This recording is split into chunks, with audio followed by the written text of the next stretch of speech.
মশা তো এই জন্য তৈরি হয়েছিল, 800 বৎসরের রাজত্বকে ধুলায় মিশাইয়া দিছে মশা। সারা দুনিয়ার রাজত্ব যার হাতের ভিতরে ছিল। 800 বৎসরের ভিতরে কোনো অপোজিশন পার্টি ছিল না। নমরুদের আমলে 400 বৎসর জুতার বাড়ি ছাড়া, 400 বৎসর জুতার বাড়ির সাথে।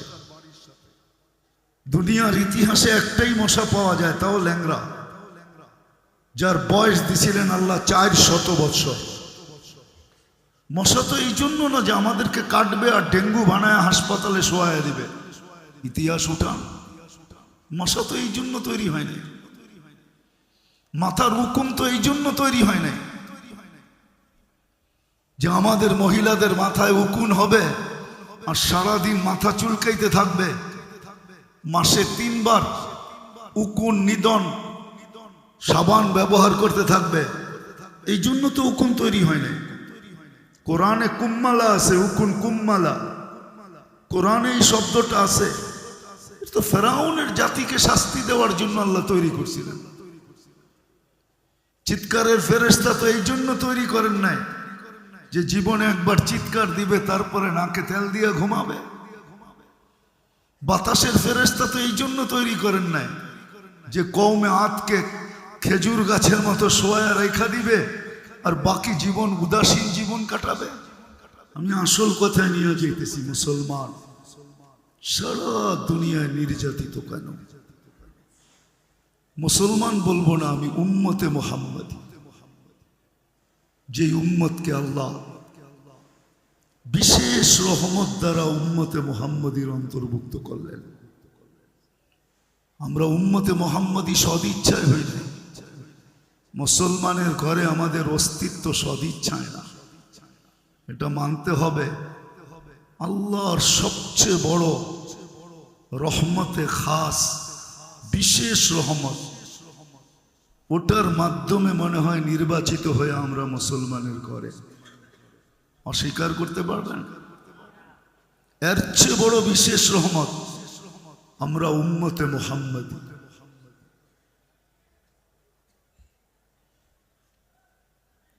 এই জন্যই তো কোরআন বলছিল, দুটা বিশেষ রহমত যদি না হইতো তাহলে কোরআন এই কথা কোনোদিন বলতো না।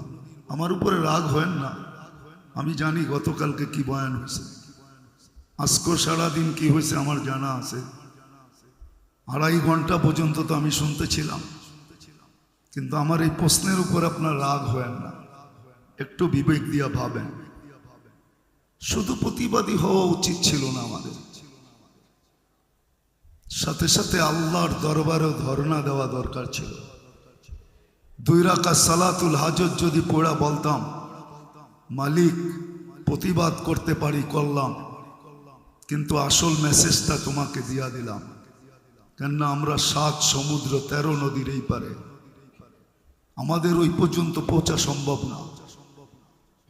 তোমার কাছে মেসেজটা দিলাম, তুমি দেখা রেখো।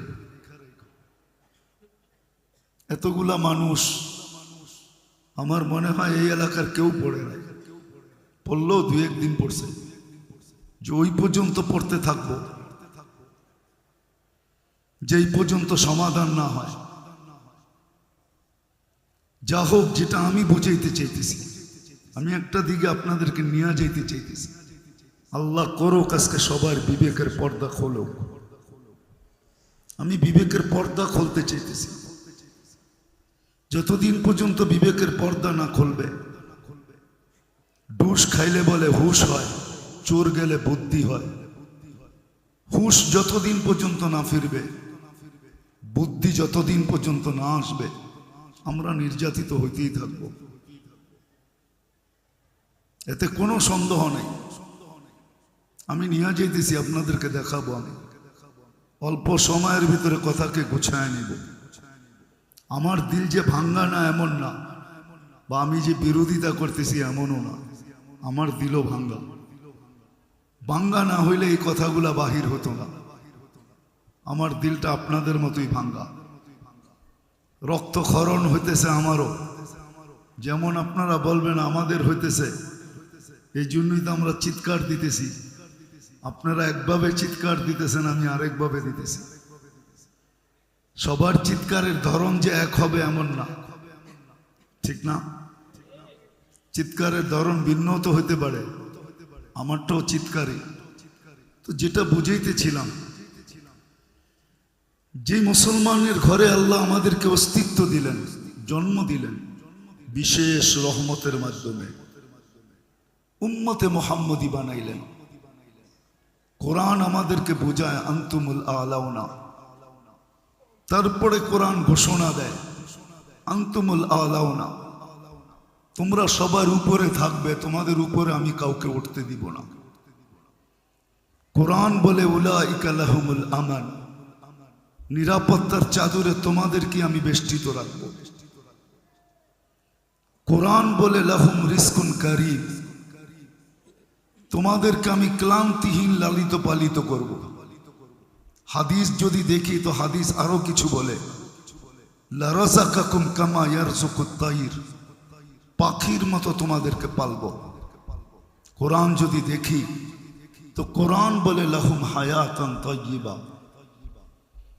সুখ শান্তির জীবন আমি তোমাদেরকে দিব। কোরআন বলে ইন্নাল ইজ্জাতা লিল্লাহি ওয়া লিরাসূলিহি ওয়া লিল মুমিনিন, ইজ্জতের মালা আমি তোমাদের গলায় পরাবো। কিন্তু আজকে যদি পটভূমি দেখি তাইলে বিলকুল কোরআনের বিপরীত দেখা যায়। যে শব্দগুলো আমি বললাম, আজকে সারা দুনিয়ায় মুসলমান নির্যাতিত, নিষ্পেষিত, অবহেলিত, দীক্ষিত, ঘৃণিত, লাঞ্ছিত, বঞ্চিত, সবচেয়ে নিকৃষ্ট। যদি না হইতো তাহলে প্রাণীবাদী বলে একটা সংস্থা আছে দুনিয়াতে, যারা প্রাণী নিয়ে কাজ করে। আপনাদের এলাকায় আছে কি আমি জানি না, কিন্তু আমাদের খিলগাঁও এলাকায় দেখি মাঝে মাঝে ফজরের পরে কিছু লোক ছুটে আসে কুকুরের বাচ্চাগুলাকে খাওয়ানোর জন্য, কুকুরকে আহার দেওয়ার জন্য। আপনাদের এলাকায় আসে কিনা জানি না আমি, কিন্তু আভিজাত্য এলাকার ভিতরে আসে প্রতিদিন সকালে, ফজরের পরে চলে আসে, কনকনে শীতের ভিতরে আসে। ওদেরকে যদি জিজ্ঞাসা করা হয় এই সাত সকালে আপনি কুকুরকে খাওয়াইতেছেন, তারা বলবে আমরা প্রাণীবাদী, প্রাণী নিয়ে কাজ করি। আজ পর্যন্ত পেপারের পাতায় পাবেন না, 34 দিন হতে চলল কোন প্রাণীবাদী সংস্থা একটা বিবৃতি দিছে মানুষও তো একটা প্রাণী না, প্রাণী না? হ্যাঁ, প্রাণ আছে ভিতরে না নাই? মানুষও তো একটা প্রাণী। একটা বিবৃতি আপনি আমাকে ফেসবুকে দেখাইতে পারবেন না, কোনো মিডিয়ায় দেখাইতে পারবেন না যে প্রাণীবাদীরা একটা বিবৃতি দিছে যে দিনরাত বোম মাইরা এতগুলা মানুষকে কেন মারা হইল। কিন্তু যদি এতগুলা কুকুরকে কোথাও বোম মাইরা মারা হতো, আমাদের ছোটবেলা দেখছি ঢাকা শহরে সিটি কর্পোরেশনের থেকে লোক আসতেন, রাতের বেলা ইঞ্জেকশন দিতেন কুকুরের গায়ে আর উঠায় নিয়ে যেতেন। এখন তো প্রত্যেক গলিতে রাত্রে মানুষের সম্মিলন না হইলেও কুকুরের সম্মিলন হয়, না হয় না? মনে হয় বুঝাইতে পারি না। আমি তো প্রতি রাত্রেই দেখি, ঢাকা যখন ফিরি রাত্রে বাসায় ঘুমানো যায় না, কেননা আমার গলির ভিতরে অনেকগুলা থাকে। নতুন কোনো মানুষ গেলেই তার পিছে ছুটতে থাকে আর আওয়াজ করতে থাকে, আর নিচের আওয়াজ উপরে বেশি লাগে, নিচে কম লাগে। একটু উপরে থাকি তো আওয়াজে ঘুমানো যায় না। এরকম প্রত্যেক গলিতেই কুকুরের সম্মেলন হইতেছে। এখন আর সিটি কর্পোরেশন আলাদা নেয় না, কেননা প্রাণীবাদীরা এর বিরুদ্ধে দাঁড়াইছে, না মারা যাবে না, এরা প্রাণী, অবুঝ প্রাণীকে মারবেন কেন? কিন্তু আজ পর্যন্ত আমাকে বুঝান, বলোক আমাকে, যারা 24 ঘন্টা মিডিয়ার মধ্যে চোখ রাখে, যে মিডিয়ার কোন শিরোনামে উঠছে যে প্রাণীবাদীরা একটা কথা বলছে, একটা খবর দিছে, এটা বিজ্ঞাপন দিছে একটা, যে এতগুলা মানুষকে রাত দিন বোমবারি করে কেন মারা হইল, নিরীহ মানুষগুলাকে। হামাস তো একটাও মরে নাই, ওরা মরবে তো মরবে কোত্থেকা? ইঁদুর কি মারা যায় নাকি? ও তো গর্তে থাকে। হামাস তো বিচ্ছু, কোত্থেকে মারবে? গর্তের ভিতরে ঢুকতে পারলে না মারবে, তারপরে ও তো বিচ্ছু, ওকে কোত্থেকে মারবে? কিন্তু নিরীহ মানুষগুলা মারা গেল। বোঝা গেল প্রাণীবাদীদের চোখেও আমরা যদিও প্রাণী, কিন্তু কুকুরের চেয়ে নিকৃষ্ট প্রাণী, নাইলে ওরা বিজ্ঞাপন দিত।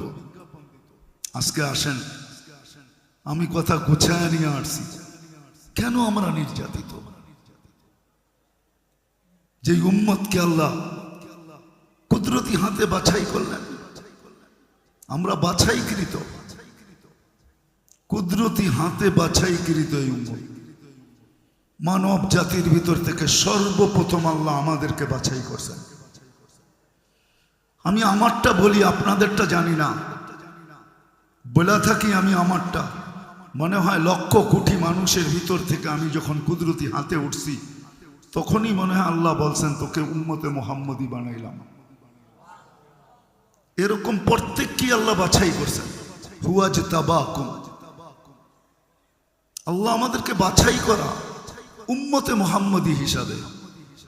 কোরআনে আমি 5টা দেখাইলাম, 5 ডজন দেখানো যায় যে কোরআন আমাদেরকে মর্যাদা দিয়েছেন। কিন্তু আজকে আমরা নির্যাতিত কেন? আমার মনে হয় গরম শুনতে শুনতে আপনাদের ঠান্ডা ভালো লাগতেছে না, এই জন্য আমি কথাকে গুছায় নিয়ে আসতেছি। 10 মিনিটের ভিতরে গুছায় ফেলবো। আজকে 2টা কারণে আমরা নির্যাতিত। ইসলাম যদিও আল্লাহ নির্বাচিত, ইন্নাল্লাহ আস্তাফা লাকুমুদ্দিন, মুসলমান হিসাবে আল্লাহ আমাদেরকে কুদরতি হাত দ্বারা নির্বাচিত করছেন। ইসলাম আমাদের জন্য আল্লাহর পক্ষ থেকে নির্বাচিত। আমরা ইসলামের লাজ রাখি না। আমার সমাজের 99% মানুষ, যুবক বলেন আর নারী, যুবক বলেন আর যুবতী বলেন, পুরুষ বলেন আর নারী বলেন, শিক্ষিত বলেন আর অশিক্ষিত বলেন, সবাই আমরা গায়রুল মাগদুবি আলাইহিম ওয়ালাদ-দাল্লিন। যদিও আমরা প্রত্যেক নামাজে পড়ি, কারি যদিও তার কেরাতের সুর উঠায়, ইমাম সাহেব যদিও তার কেরাতকে বিভিন্ন অঙ্গি ভঙ্গিতে পড়তে চায়, কিন্তু আমরা শুধু মুখে বলি, কিন্তু গায়রুল মাগদুবি আলাইহিম ওয়ালাদ-দাল্লিন এর ইশকে আমরা মাতাল। ভালোবাসায় আমাদের এই মনটা ভরা। আমরা ইসলামের লাজ রাখি নাই, ইজ্জত রাখি নাই। ইসলামের ইজ্জত যদি আমরা রাখতাম, তাহলে আবাবিল ডানা মেলা কোনোদিন উঠতো না। আবাবিল আছে দুনিয়াতে না নাই? জানেন? যাই না বলতেছেন না? না যাই না? হজে গেছেন কেউ এখানে? কে হজে গেছেন? হাত উঠান তো। হজে গেছেন না? রাত্রে দেখবেন হেরেমের উপরে ছোট ছোট কতগুলা পাখি ঘুরতে থাকে, ওইটাই আবাবিল। আমাদের দেশও আছে। সপ্তাহ 2 আগে হবে, বিকালবেলা আমি কাঁচপুরে দেখতেছিলাম, কাঁচপুর ব্রিজের উপর দিয়ে উঠতেছিল। আবাবিল তো এই জন্য তৈরি হয়েছিল না যে ডানা মেলা উঠতে থাকবে আর শোডাউন করতে থাকবে। আবাবিল তো এই জন্য তৈরি না। মশা তো এই জন্য তৈরি না যে কয়েলের ব্যবসা করবে আর মালদার হতে থাকবে আর মশারির ফ্যাক্টরি বানাবে আর বৎসরে আমরা 3-4 বার চেঞ্জ করব। মশা তো এই জন্য তৈরি হয় নাই যে স্প্রে আলারা স্প্রে বানাবে আর টাকার পাহাড় বানাইতে থাকবে। মশা তো এই জন্য তৈরি হয় নাই। উঠান ইতিহাস, নমরুদি জাতিকে তো আল্লাহ ধ্বংস করছিলেন মশা দিয়া। মশা তো এই জন্য তৈরি হয়েছিল। 800 বৎসরের রাজত্বকে ধুলায় মিশাইয়া দিছে মশা। সারা দুনিয়ার রাজত্ব যার হাতের ভিতরে ছিল। 800 বৎসরের ভিতরে কোনো অপোজিশন পার্টি ছিল না। নমরুদের আমলে 400 বৎসর জুতার বাড়ি ছাড়া, 400 বৎসর জুতার বাড়ির সাথে। দুনিয়ার ইতিহাসে একটাই মশা পাওয়া যায়, তাও ল্যাংড়া, যার বয়স দিছিলেন আল্লাহ 400 বৎসর। মশা তো এই জন্য না যে আমাদেরকে কাটবে আর ডেঙ্গু বানায় হাসপাতালে শোয়ায় দিবে, ইতিহাস উঠান। মশা তো এই জন্য তৈরি হয় নাই, মাথার হুকুম তো এই জন্য তৈরি হয় নাই যে আমাদের মহিলাদের মাথায় উকুন হবে আর সারাদিন মাথা চুলকাইতে থাকবে। মাসে 3 বার উকুন নিদন সাবান ব্যবহার করতে থাকবে, এই জন্য তো উকুন তৈরি হয় নাই। কোরআনে কুম্মালা আছে, উকুন কুম্মালা, কোরআনে এই শব্দটা আছে। তো ফেরাউনের জাতিকে শাস্তি দেওয়ার জন্য আল্লাহ তৈরি করছিলেন। চিৎকারের ফেরেশতা তো এই জন্য তৈরি করেন নাই যে জীবনে একবার চিৎকার দিবে তারপরে নাকে তেল দিয়ে ঘুমাবে। বাতাসের ফেরেশতা তো এই জন্য তৈরি করেন নাই যে কওমে আদকে খেজুর গাছের মতো শোয়া রেখা দিবে আর বাকি জীবন উদাসীন জীবন কাটাবে। জিবরিল তো এই জন্য তৈরি হয় নাই যে ডানা মেলে আকাশে উঠতে থাকবে। এখন তো আর ওহির বাহক না উনি, আমাদের নবীজি চলে যেতে দেরি। তাইলে হাদিসে এই কথা কেন আসতো? নবীজি যখন দুনিয়ার থেকে যাইতেছিলেন তো জিবরিলের চোখে পানি ছিল। আল্লাহ রসুল জিজ্ঞাসা করতেছে আপনি কাঁদেন কেন? তো বলছে এলপিআরে চলে যাব।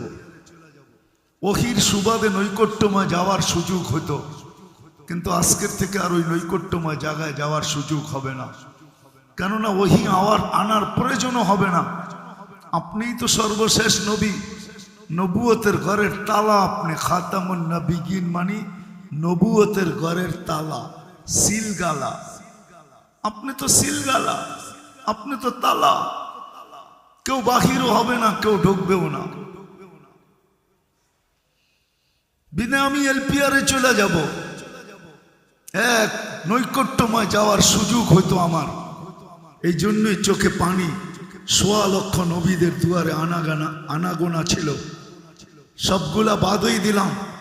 আপনার মতো সৃষ্টির সর্দার, সৃষ্টির রাজা, দুজাহানের বাদশাহ, কিয়ামতের মাঠের রাজা, আপনার দরবারে আনাগোনা ছিল। প্রাপ্ত বয়স্ক থেকে নিয়ে এই 63 বছর বয়স পর্যন্ত আমি আপনার পাশে পাশে ছিলাম।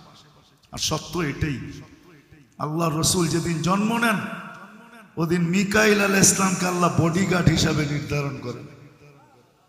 যেদিন আল্লাহ রসুল প্রাপ্ত বয়স্ক হন তো জিবরিল আলাইহিস সালামকে আল্লাহ অ্যাড করেন যে তোমরা আমার বন্ধুকে পাহারা দিবে 2 জন।